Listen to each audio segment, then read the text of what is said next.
Hi, I'm Dr. Neil Schultz, and welcome to Viewer Question Week at BeautyRx and Derm TV. This is July's Viewer Question Week, and for July, for BeautyRx Live, over live streaming video, I'm going to answer your questions about BeautyRx skincare products and any other related questions about skincare. BeautyRx Skincare is based on patient-proven products, award-winning products which have given my patients more beautiful, healthier, and younger-looking skin for over a decade. They focus on the ageless issues of color and texture, as well of course, lines and wrinkles. If you have a question, please go to BeautyRxLive.com. Look at the chat box, put your question in, and I'll be happy to answer as many questions as I can in the order in which they're received. So, again, welcome to July 2013 BeautyRx Live. Our first question comes from Teresa, and Teresa says, what effect does stress have on the skin? Teresa, you probably have noticed that when you're really stressed, if you're prone to acne breakouts, you're going to break out more when you're stressed. You see, stress creates a situation that your body has to respond to, and you have an adrenal gland. That adrenal gland, which is called the stress gland, manufactures a hormone called cortisol, which is the stress hormone, and that helps your body cope with stress. Unfortunately, when that cortisol comes out of your adrenal gland, a little bit of testosterone, which is male hormone, leaks out with it. And when that happens in a woman, that amount of testosterone is meaningful and stimulates oil glands. And if you are prone to acne breakouts, you will get acne. And if you are prone to oily skin, your skin will become oilier. So certainly we understand the relationship between stress and acne breakouts. Now, stress can be caused by many different things. It can be emotional stress. It can be physical stress where you're not getting enough sleep. As a matter of fact, a very common manifestation of stress is something that we call airplane acne. And airplane acne is caused by traveling east-west, not north-south. If you travel many time zones by airplane east-west, your internal time clock has to reset, and that is stressful. And that sets into production the whole cascade of the stress hormone and the testosterone. So women find that they tend to break out more when they travel east-west than when they travel north-south. We have a question from Kate. If I use a waterproof sunscreen that says it lasts for 40 minutes in the water and only swim for 20 minutes, does that mean I don't have to reapply sunscreen right after I get out of the water?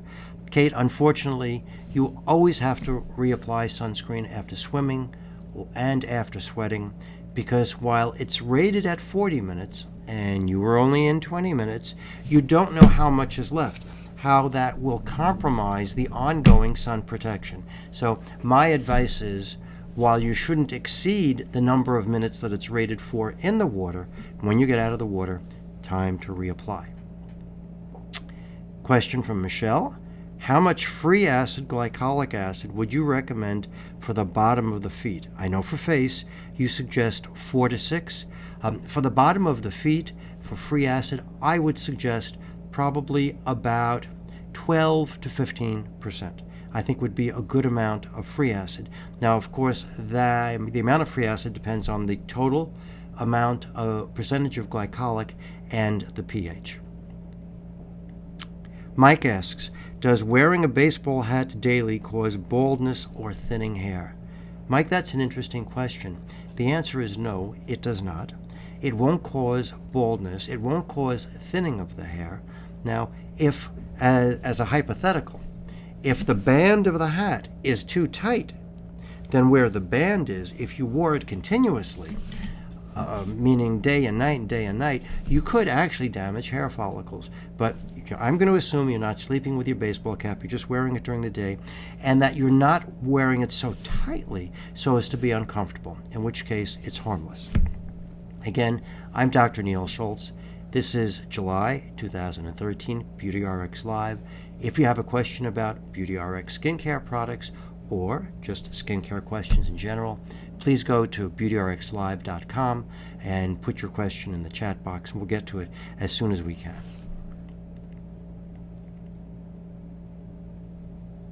Sheila asks, does eating glycemic foods cause acne? By glycemic, I believe she means foods with a high refined sugar content, and this is a very controversial subject. There are reports from Japan that would suggest that high refined carbohydrate diets, high sugar diets, can contribute to acne. These reports are not confirmed.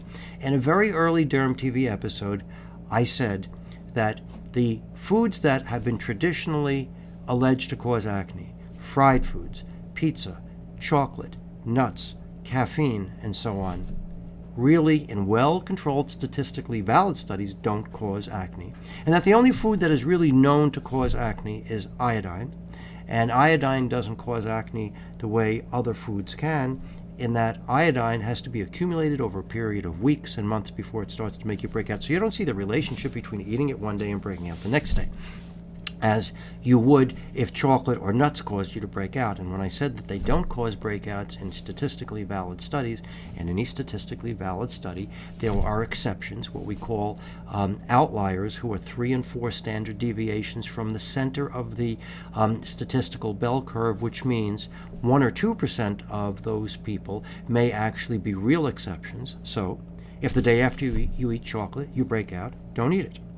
Coming back to the question about sugar, if you find that you break out more after eating a very high refined sugar diet, don't eat it. But the answer really isn't in. And there's one other area that's become controversial since I made that very early Derm TV video, and that's dairy. And the question there is, what is the relationship between dairy and acne breakouts? And that's also being investigated.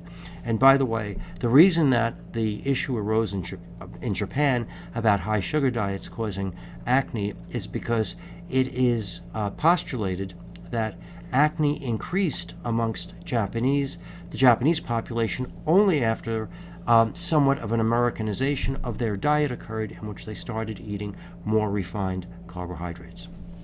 Interesting subject. Final word isn't in. Kim asks, which is worse, tanning in the sun or in a tanning bed? Kim, what a fabulous question. A tanning bed is much worse than tanning in the sun. Very simply, when you go in the sun, you have a good sense of how much ultraviolet energy you've been exposed to just by your life experience of what happens when you're in the sun for 5 minutes, 10 minutes, half an hour, and so on and so forth. You have no relationship, though, to knowing how long or how much energy you're getting in a tanning bed, because you don't have anything to compare it to. So that's number one. Number two, there's very little regulation or calibration in many places of the amount of energy in those bulbs. So you really don't know how much energy you're getting with tanning beds, as opposed to in the sun, where you have somewhat of a gross idea. So if you must, I stress, if you must achieve a tan, much less potentially harmful. I was going to say much better, but there's no much better. Much less potentially harmful in the sun than in a tanning bed, tanning salon. Again, I'm Dr. Neil Schultz. This is July BeautyRx Live. If you have a question, please go to BeautyRxLive.com and put your question in the chat box, and we'll get to it as soon as we can. June asks, should I stop exfoliating for the summer since exfoliation leads to photosensitivity? Well, June, depends on what you're using.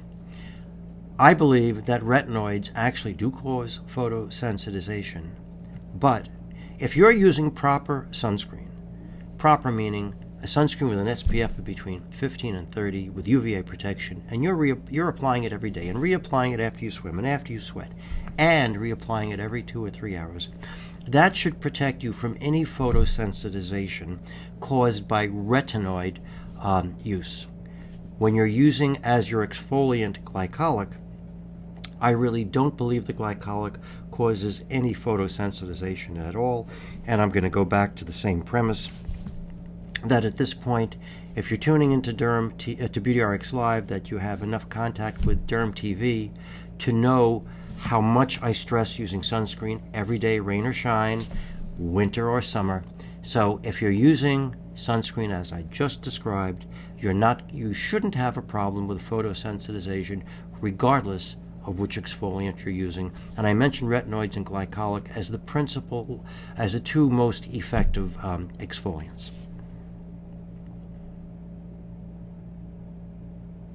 I'm just scanning your questions. Michelle asks, are there any products from BeautyRx that are good for the bottom of the feet?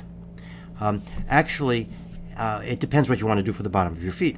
If your feet are calloused, then of course all of the BeautyRx exfoliants are helpful, but I would recommend the maximum strength gel, which is a 15% gel, because gels dry quickly, so they're not greasy, they're not creamy, and that would be the highest strength that's available from BeautyRx to the public. In my office, I have a 20% glycolic acid cream that I give to my patients, again to thin callus, to create exfoliation of the thickened skin of the bottom of the foot, and also to help with the treatment of athlete's foot.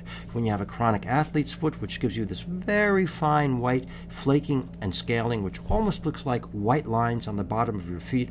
Some of them are just parallel lines, others are crisscross lines. That's really not dry skin. Those white flakes and scales, that's actually a chronic fungal infection, and again, glycolics are excellent for those. So for people who are ordering online, I would recommend the maximum strength exfoliating gel, which is a 15% gel. And by the way, that's for the soles, that's not for the top of the feet, and that's not for between the toes. If you're having a problem between your toes, if it's athlete's foot, get an over-the-counter medicine for athlete's foot like Lotrimin. And if you're not sure what it is, see a dermatologist.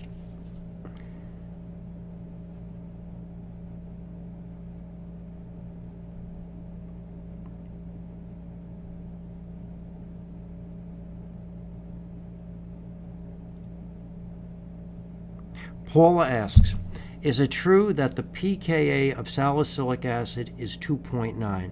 I read it on the internet, but it seems really low.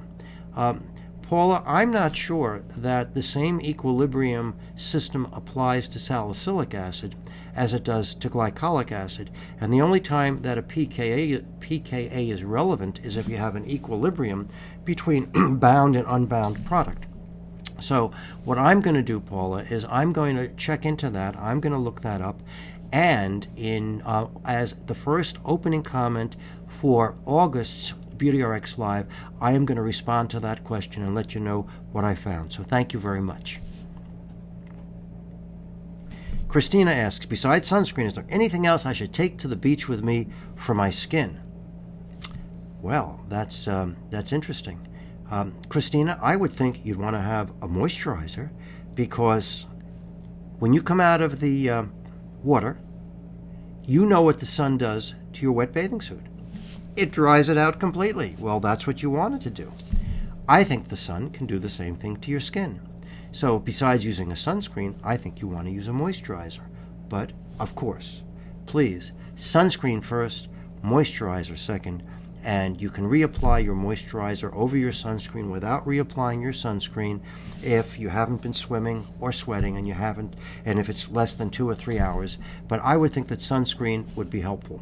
Now, antioxidants are not helpful in sunlight, because antioxidants need to be away from ultraviolet light in order for them to have time to penetrate into your skin, which is why we say use them at bedtime. So I would not recommend taking antioxidants with you to use during the day at the beach, but just in addition to sunscreen, moisturizers.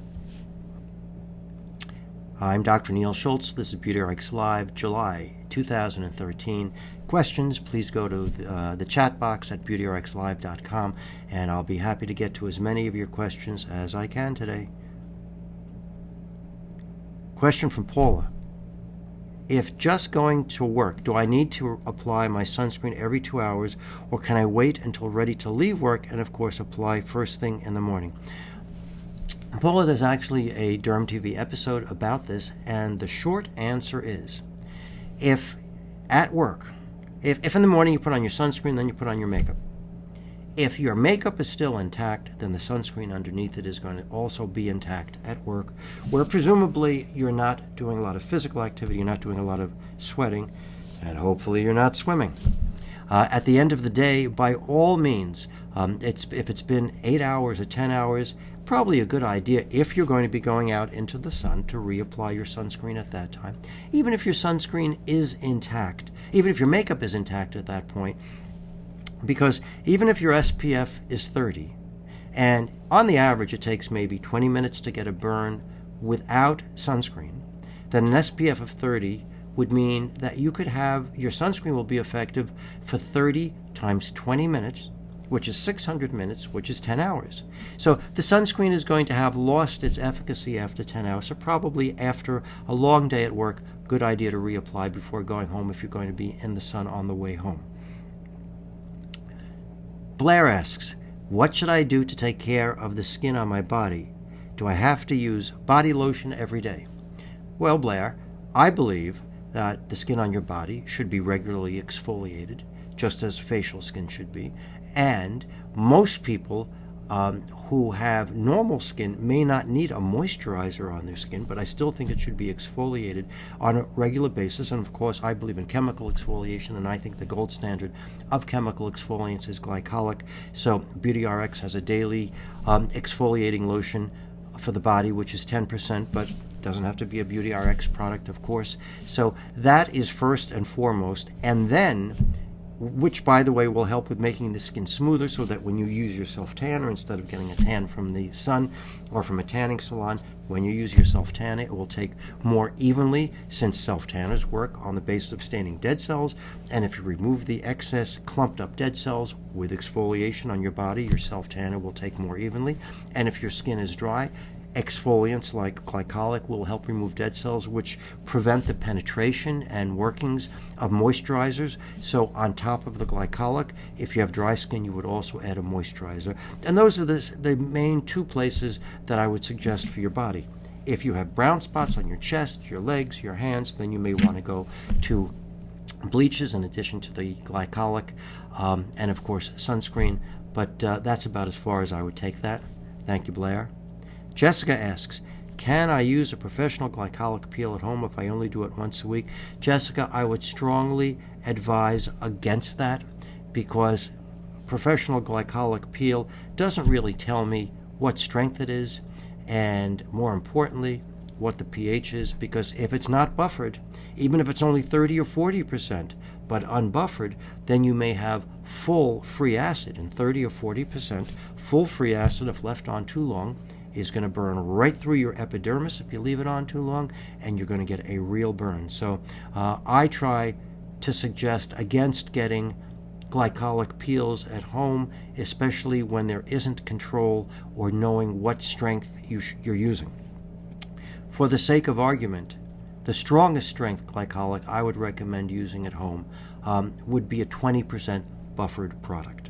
I think that going beyond that, you're taking a chance on getting irritation and or a burn. Cindy asks, do any home remedies work for dark circles and puffiness? Cindy, actually, there are some home remedies that will work for puffiness. Anything that puts cold on the skin will help with puffiness. So you've probably heard of putting cold slices of cucumber, but you can also just use a cold pack. That will help puffiness go down. For dark circles, I'm not really aware of anything of a natural nature that's going to help dark circles consistently, for one main reason. Dark circles are caused by 7 different things.